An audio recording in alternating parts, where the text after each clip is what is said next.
Hello बच्चों, तो आज इस वीडियो में मैं डिस्कस करने वाला हूँ बच्चों parallel lines and transversal lines. Okay, exercise 6.2 class 9th mathematics का इंट्रोडक्शन पार्ट है स्टूडेंट्स। ओके, तो सबसे पहले देखते हैं पैरेलल लाइंस होती क्या है। पैरेलल लाइंस, ओके, तो lines said to be parallel when they not intersect to each other at anywhere when they are proceed। ठीक है ना, that means अगर हम टू लाइंस को इस तरह से ड्रॉ करें, line A B and line C D, ठीक है, और इनको प्रोसीड करते हैं right side and left side. ठीक है, कहीं तक प्रोसीड करो, अगर इंटरसेक्ट नहीं करती हैं कहीं पर भी जा करके, then line A B and C D से टू बी पैरेलल। बात समझ आया? पैरेलल लाइंस जो होती हैं स्ट्रेट जाती हैं, they not intersect to each other at anywhere. कहीं पर भी ड्रॉ करोगे इंटरसेक्ट नहीं करोगे। सिंपली हम कहें कि टू लाइंस ड्रॉ की गई हैं, इनके इन्हीं 2 पॉइंट पे आप इनके परपेंडिकुलर डिस्टेंस मेजर कर लो, लाइन के बीच परपेंडिकुलर डिस्टेंस मेजर कर लो। अगर ये दोनों परपेंडिकुलर डिस्टेंस की वैल्यू सेम आ रही है, देन लाइन से टू बी पैरेलल। बात समझ में आया? 2 डिफरेंट पॉइंट पे दोनों लाइन के बीच जो है डिस्टेंस आप मेजर कर लीजिए और ये वैल्यू इक्वल आ रही है, देन लाइन से टू बी पैरेलल। देन तो इस केस में ए बी और लाइन सी डी क्या होंगी? पैरेलल होंगी। ओके, बात समझ में आ गया स्टूडेंट्स? तो आपको बस सिंपली याद रखना है कि लाइंस अगर पैरेलल होंगी तो they will not intersect to each other anywhere when they proceed. Line को प्रोसीड करो, राइट साइड में कहीं तक ले जाओ, लेफ्ट साइड में कहीं तक ले जाओ, दोनों लाइन को प्रोसीड करते जाओ, इंटरसेक्ट नहीं करेंगे। That means line A B and C D will be in parallel. Okay, अगर इसका प्रैक्टिकल लाइफ में अगर जनरल मतलब कि डेली लाइफ में देखें, अगर इसका एग्जाम्पल देखें स्टूडेंट्स, तो कॉपी आपने देखा होगा, जिस कॉपी पे लाइन बनी होती है तो उस पर जो लाइंस होती हैं स्टूडेंट्स कॉपी में आर इन पैरेलल। ठीक है, वो लाइंस पैरेलल होती हैं, वो मीट इंटरसेक्ट नहीं करती हैं। ठीक है, इसी तरह से एग्जांपल अगर हम देखें, वो रेलवे ट्रैक होता है, वो भी आपका पैरेलल लाइंस का एग्जांपल होता है, बिकॉज कि रेलवे ट्रैक इंटरसेक्ट नहीं करते हैं।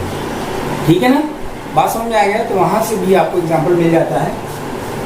तो आई थिंक आपको ये समझ में आ गया होगा कि पैरेलल लाइन से क्या होती है।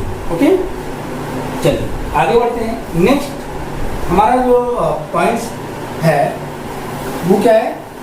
Transversal lines. पैरेलल लाइंस आपको समझ में आ गया। आप देखते हैं ट्रांसवर्सल लाइंस क्या होता है। ट्रांसवर्सल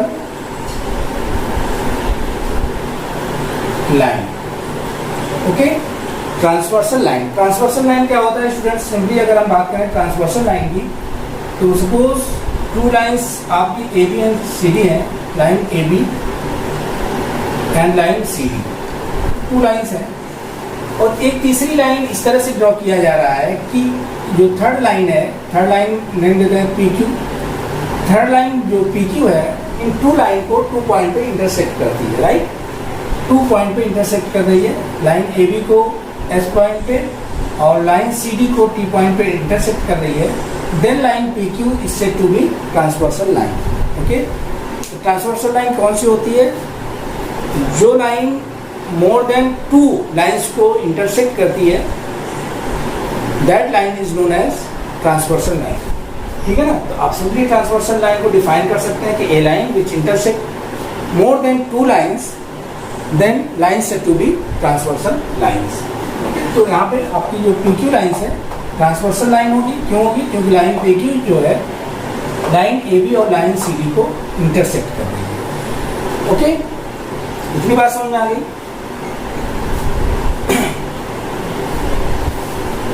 तो लाइन आपका पी क्यू क्या है? इस लाइन को क्या बोलेंगे स्टूडेंट्स? Transversal lines.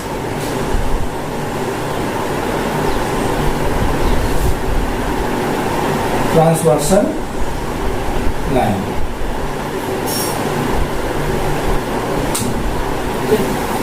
इसी तरह से आप देखें कि 3 लाइंस ड्रॉ है, ठीक है, इनको नाम दे देते हैं L M M, line L, line M, line M, इस तरह से नाम दिया जा सकता है।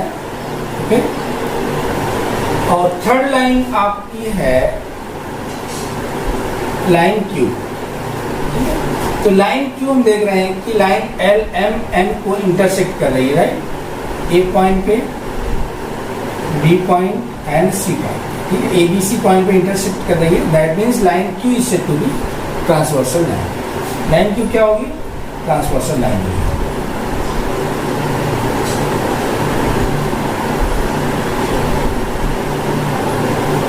ट्रांसवर्सल लाइन समझ में आ गया?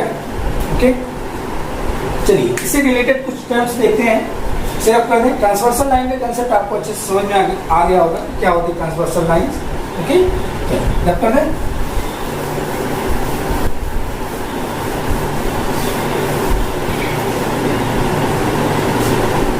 अब देखें कि सपोज आपकी 2 लाइन्स हैं, line A B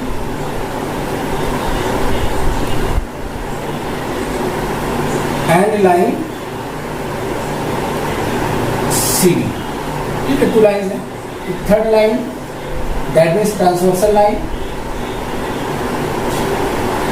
line P Q, line A B और सी डी को 2 पॉइंट पे इंटरसेक्ट कर रही है, point S and point T को।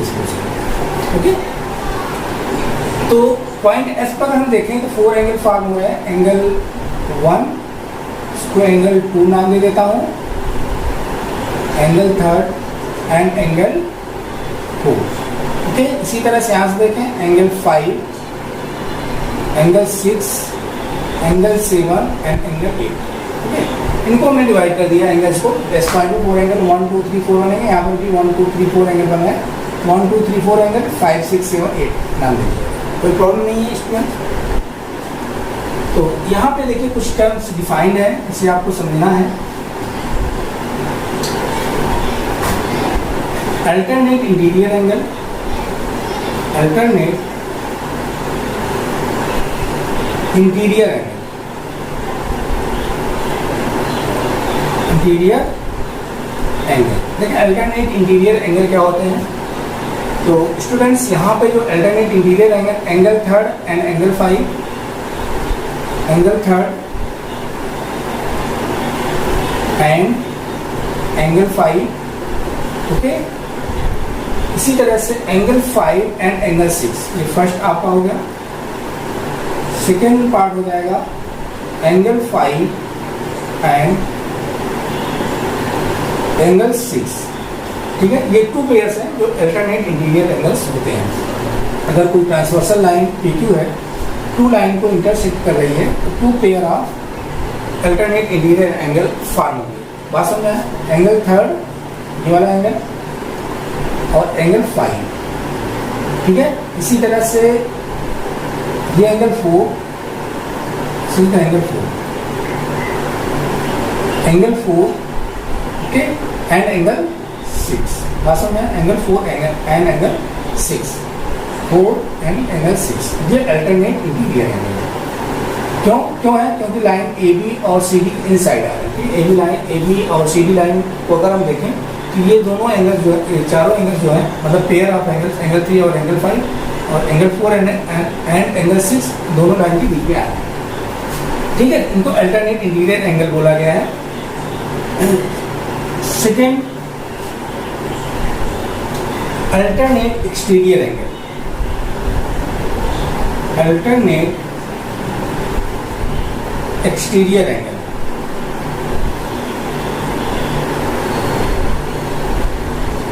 लेकिन अल्टरनेट एक्सटीरियर एंगल क्या होंगे, कौन कौन से होंगे स्टूडेंट्स? तो यहाँ पे angle 1 and angle 7, first angle 1 and angle 7, okay. इसी तरह से सेकेंड पेयर आपका फॉर्म होगा angle 2 and angle 8, angle 2 and angle 8. These two pair are alternate exterior angle. ये बाहर की तरफ आ रहा है ना, बाहर की तरफ आ रहा है एंगल 1 और एंगल 7. ये लाइन ट्रांसवर्सल लाइन देखो, ट्रांसवर्सल लाइन देखो, ट्रांसवर्सल लाइन की आउटसाइड एंगल 1 आ रहा है ट्रांसवर्सल लाइन के राइट साइड में, और यहाँ पे ट्रांसवर्सल लाइन के लेफ्ट साइड में आ रहा है एंगल 7. तो एंगल 7 और एंगल 1 क्या होगा, अल्टरनेट एक्सटीरियर एंगल होगा. इसी तरह से एंगल 2 और एंगल 8 को देखें तो ए बी और सी डी लाइन के बाहर आ रहे हैं दोनों एंगल्स, ठीक है. और ये ट्रांसवर्सल लाइन आ रही है, इसके दोनों तरफ आ रहे हैं. ये ट्रांसवर्सल लाइन पी क्यू की लेफ्ट साइड में एंगल 2 है और राइट साइड में एंगल 8 है. एंगल 2 एंड एंगल 8 क्या है, अल्टरनेट एक्सटीरियर एंगल है. बात समझ में आया, इस तरह से आपको समझना है. चलिए नेक्स्ट थर्ड कंडीशन आपका आता है करस्पॉन्डिंग एंगल्स. करस्पॉन्डिंग एंगल्स, देखिए करस्पॉन्डिंग एंगल्स क्या होते हैं स्टूडेंट्स. तो यहाँ पे करस्पॉन्डिंग एंगल्स जो पेयर फॉर्म हो रहे हैं, तो मैं राइट कर रहा हूँ.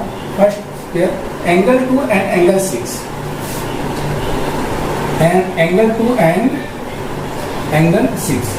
करस्पॉन्डिंग एंगल आप कैसे समझेंगे, आप किसी साइड से मूव करें, इस तरह से मूव करें, एंगल 2 आया, फिर आप जाएंगे कि एंगल 6 आ जाएगा. दोनों लाइन सेम साइड में एंगल आएंगे, एंगल 2 एंड एंगल 6. तो एंगल 2 एंड एंगल 6 क्या होंगे, करस्पॉन्डिंग एंगल होंगे. इसी तरह से सेकंड पेयर फॉर्म हुआ एंगल 1 एंड एंगल 5. देखोगे ना, इधर से देखोगे एंगल 1 दिखेगा, एंगल 5 दिखेगा, ठीक है. Angle 1 and angle 5. बात समझ में आया. देखो यहाँ से देखोगे, इधर देखो लाइन पी क्यू जा रही है, पी क्यू की लेफ्ट साइड में देखो.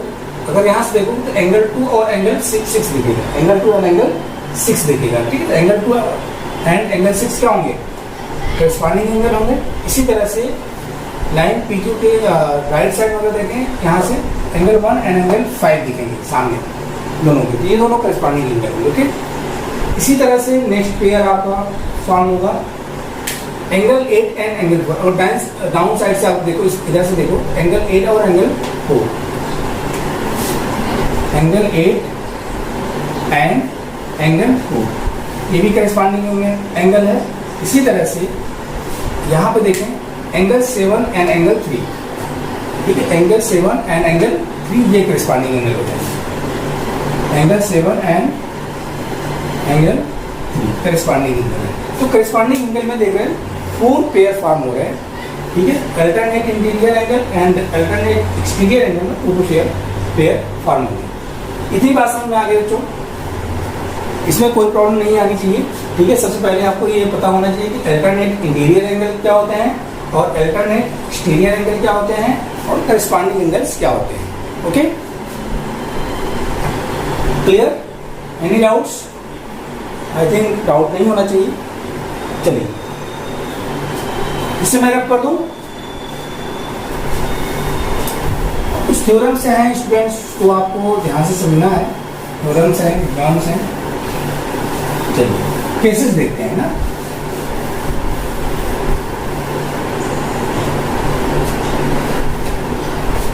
फर्स्ट यहां पर समझना है आपको अल्टरनेट नहीं, अभी इंटीरियर एंगल की बात है, अल्टरनेट इंटीरियर एंगल की बात करें.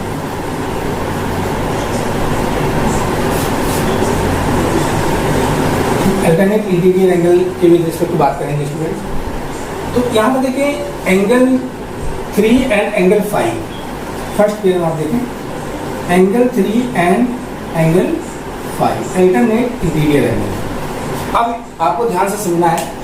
देखो एंगल 3 एंड एंगल 5 जो अल्टरनेट इंटीरियर एंगल है, suppose angle 3 equal to angle 5 अगर होता है, ठीक है. कोई केस ऐसा है जिसमें एंगल 3 और एंगल 5 क्या है, इनकी वैल्यू इक्वल दी हुई है. एंगल 3 और एंगल 5 की वैल्यू सेम है, इक्वल है स्टूडेंट. इस केस में line A B and line C D क्या हो जाएंगी, पैरेलल हो जाएंगे. समझ में आया. अगर हम ये कहें कि if angle 3 equal to angle 5 then line AB and CD will be parallel.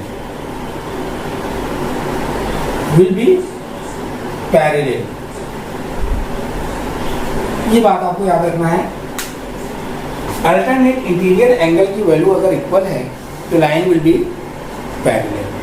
Okay, बात समझ में आ गया?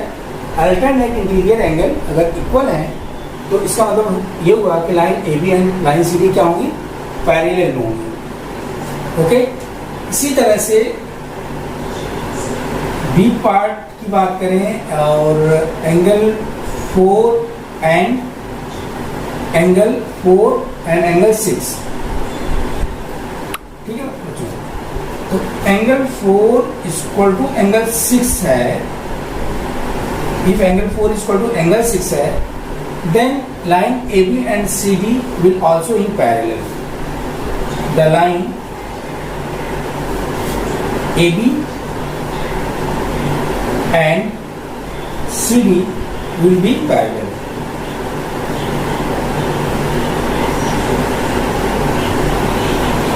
ओके, बात समझ में आया? बात समझ में आया बच्चों? तो अल्टरनेट इंटीरियर एंगल, चाहे एंगल 3 और एंगल 5 की बात कर रहे हैं या एंगल 4 और एंगल 6 की बात करें, क्योंकि यहाँ पर अल्टरनेट इंटीरियर कौन सा है? एंगल 3 और एंगल 5 अल्टरनेट इंटीरियर एंगल है यहाँ पर, और एंगल 4 एंड एंगल 6 क्या है? अल्टरनेट इंटीरियर है। एंगल 3 इक्वल टू एंगल 5 है। ओके, तो ABCD पैरेलल होंगे, या एंगल 4 और एंगल 6 इक्वल है तो भी AB एंड CD पैरेलल होंगे। देखो कोई भी पेयर एंगल 3 एंगल 5 इक्वल है तो इसका मतलब एंगल 4 एंगल 6 भी इक्वल होगा। ओके, कोई एक पेयर इक्वल है तो सेकंड पेयर अपने आप इक्वल होगा। और इस केस में जब कोई एक पेयर इक्वल है तो AB और CD लाइन क्या होगी? पैरेलल होगी। इतनी बात समझ में आ गई? कोई कंफ्यूजन नहीं होना चाहिए, ठीक है? जस्ट हमने कहा कि अल्टरनेट इंटीरियर एंगल्स अगर इनकी वैल्यू इक्वल है तो line will be in parallel. Okay बच्चों, इसी तरह से अनदर वे में अगर हम कहें कि suppose line AB and CD are in parallel, ठीक है? बात समझ में आया? लाइन AB और लाइन CD पैरेलल अगर हैं, गिवन है कि लाइन AB और CD पैरेलल हैं, इसका मतलब ये हुआ कि अल्टरनेट इंटीरियर एंगल की वैल्यू क्या होगी? इक्वल होगी। ठीक है, that means angle 3 equal to angle 4 होगा, और सेकंड केस में एंगल 3 इक्वल टू एंगल 5, और सेकंड केस में आपका एंगल 4 इक्वल टू एंगल 6 होगा। अल्टरनेट इंटीरियर एंगल की बात कर रहे हैं स्टूडेंट्स अभी। ओके, बात समझ में आ गया?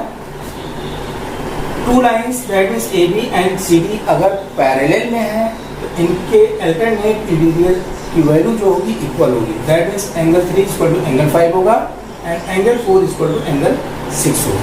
ओके, समझ में आ गया? तो दो केसेस जनरेट हो रहे हैं। फर्स्ट केस में अल्टरनेट इंटीरियर एंगल इक्वल है तो लाइन ABCD पैरेलल होंगी। सेकेंड केस ऐसा हो सकता है कि अगर सपोज लाइन पैरेलल है तो उनके अल्टरनेट इंटीरियर एंगल की वैल्यू क्या होगी? इक्वल होगी। ओके, क्लियर हो गया बच्चों? चलिए रब करते हैं। नेक्स्ट अल्टरनेट एक्सटीरियर एंगल की बात करते हैं।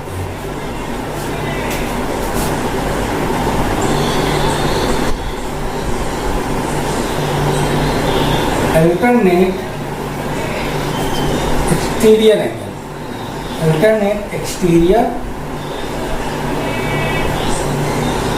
एंगल, ठीक है बच्चों? लेकिन अल्टरनेट एक्सटीरियर एंगल इसमें पेयर आपको समझ में आ गया होगा कौन कौन से होंगे? Exterior angle, alternate exterior angle कौन सा? Angle 2 and angle 8, angle 2 and angle 8। Okay, अब सपोज ये एक्सटीरियर एंगल की वैल्यू इक्वल है, गिवन है कि एक्सटीरियर एंगल जो है इक्वल है आपस में, एंगल 2 इक्वल टू एंगल 8 है। ओके, एंड सेकेंड पेयर आपका फॉर्म हो रहा है एंगल 1 एंड एंगल 7 ये इक्वल है, ठीक है। एंगल 2 एंगल 8 इक्वल है, एंगल 1 एंगल 7 इक्वल है। इस केस में क्या होगा students, line A B and C D will be parallel. Then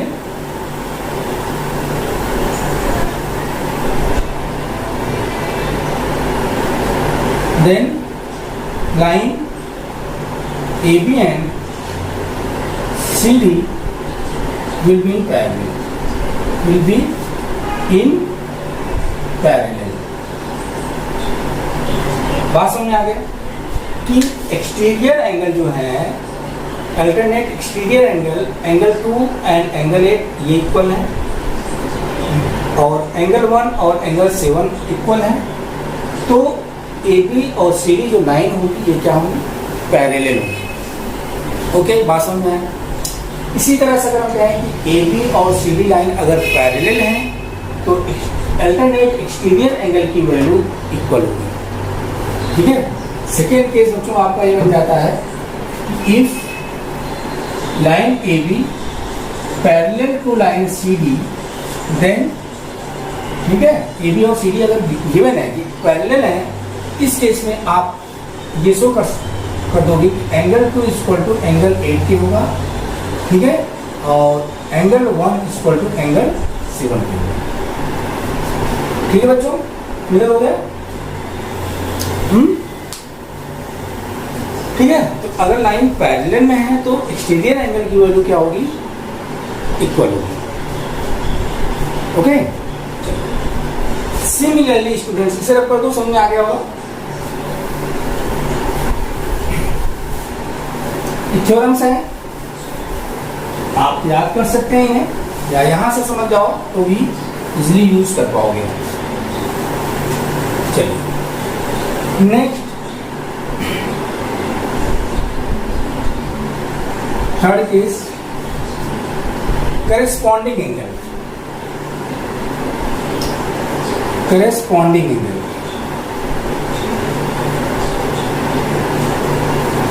okay. अब हम ये पैरेलल वाली केस लेके चल रहे हैं बच्चों। करेस्पॉन्डिंग एंगल फर्स्ट पेयर क्या है, एंगल 2 एंड एंगल 6,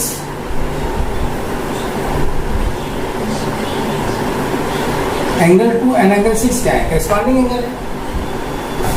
अगर angle 2 equal to angle 6 given है, ठीक है, करेस्पॉन्डिंग एंगल इक्वल है, that means line A B and C D क्या होंगी, पैरेलल होंगी, ठीक है। इसी तरह से एंगल 1 एंड एंगल 5 ये भी करेस्पॉन्डिंग एंगल है, angle 1 and angle 5, angle 1 equal to angle 5 होंगे, है। तो इसका मतलब ये हुआ कि line A B and C D parallel में होंगी। इसी तरह से अनदर करेस्पॉन्डिंग एंगल आपके हैं, एंगल 4 एंड एंगल 8, और फोर्थ केस आपका है एंगल 7 एंड एंगल 3, ठीक है। एंगल 4 इक्वल टू एंगल 8 है, यहाँ क्या है एंगल 7 इक्वल टू एंगल 3 है। इन केस में भी करेस्पॉन्डिंग एंगल अगर इक्वल है तो लाइन ए बी और सी डी पैरेलल में होंगी। या सिंपल सी बात बच्चों, देखो कंफ्यूज मत होना।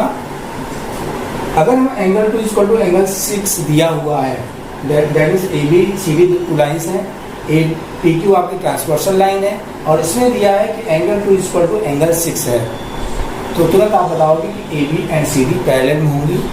अदर केसेस अपने आप एग्जिस्ट करेंगे बच्चों, एंगल 1 एंगल 5 इक्वल होगा, एंगल 4 एंगल 8 इक्वल होगा, एंगल 7 एंगल 3 के इक्वल होगा। बात समझ में आ गया? एक पेयर आपस में इक्वल है, इसका मतलब ये हुआ कि अदर पेयर भी आपस में इक्वल होंगे, ओके। और line A B C D क्या होंगी, इन पैरेलल होंगी। क्लियर हो गया? बात समझ में आ गया? हमने कहा कि कोई एक pair suppose angle 2 equal to angle 6 given है, तो इसका मतलब ये हुआ कि अगर एंगल 2 एंगल 6 जो करस्पॉन्डिंग एंगल है इक्वल है, A B C D parallel में हो गए। क्लियर हो गया आपको? Another pair of corresponding angle also will be equal, ठीक है। करस्पॉन्डिंग एंगल आपस में अपने आप इक्वल होंगे, ओके। इतनी बात समझ में आ गई?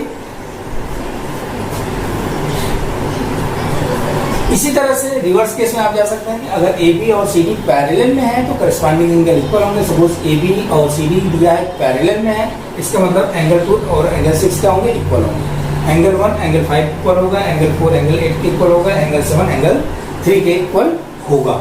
ओके, चलो नेक्स्ट फोर्थ केस जो आपका बनता है बच्चों, फोर्थ केस ये बोल सकते हैं एलाइड एंगल्स, एलाइड एंगल्स या इसी बोलते हैं co interior angles, co interior angles या सेम साइड एंगल भी बोलते हैं, ठीक है, और same side angle, same side angles.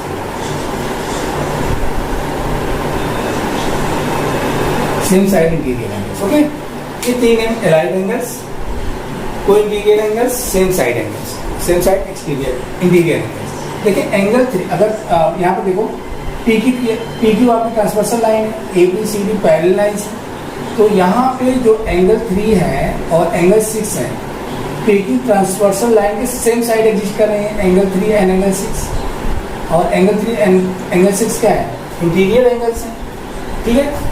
Angle 3 and angle 6 इनको बोलते हैं को इंटीरियर एंगल्स। ये क्या है, को इंटीरियर एंगल्स है।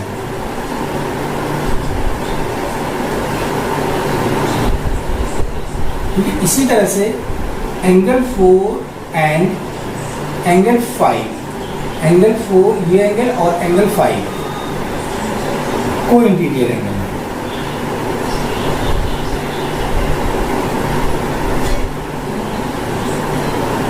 ओके बच्चों, ये क्या है, को इंटीरियर एंगल्स। अब देखो suppose A B and C D parallel में गिवन है, अगर ए बी लाइन और सी डी लाइन पैरेलल में है, इसका मतलब ये हुआ, इसका मतलब ये हुआ बच्चों कि एंगल 3 प्लस एंगल 6 की वैल्यू 180 डिग्री होगी। इसे नोट डाउन कर लो बच्चों, ठीक है। Line A B and line C D are in parallel, P Q are transversal line, then sum of angle 3 and angle 6 will be 180 degree, ठीक है। इन दोनों एंगल का सम क्या होगा, 180 डिग्री होगा। क्लियर है। इसी तरह से नेक्स्ट एंगल 4 प्लस एंगल 5, इनकी वैल्यू भी 180 डिग्री होगी। और इंटीरियर एंगल का सम क्या होता है, 180 डिग्री होता है। कब, जब line are in parallel, line A B और लाइन सी डी पैरेलल है, तो लाइन एंगल 3 प्लस एंगल 6 की वैल्यू क्या होगी, 180 डिग्री होगी। इसी तरह से एंगल 4 और एंगल 5 की वैल्यू क्या होगी, 180 डिग्री होगी। इतनी बात समझ में बच्चों आ गई? यहाँ तक कोई डाउट्स नहीं? ओके, इतनी बातें आप नोट डाउन कर लो। एक और इंटरेस्टिंग बात करेंगे। ओके, चलिए जब कर दें तो यहां से बच्चों देखो, अगर आपको समझ में आ गया थ्योरम्स, आपको याद करने की बहुत ज़्यादा जरूरत नहीं पड़ेगी, राइट। कंसेप्ट आपको क्लियर होना चाहिए बस क्वेश्चन को सॉल्व करने के लिए। चलिए कर दें।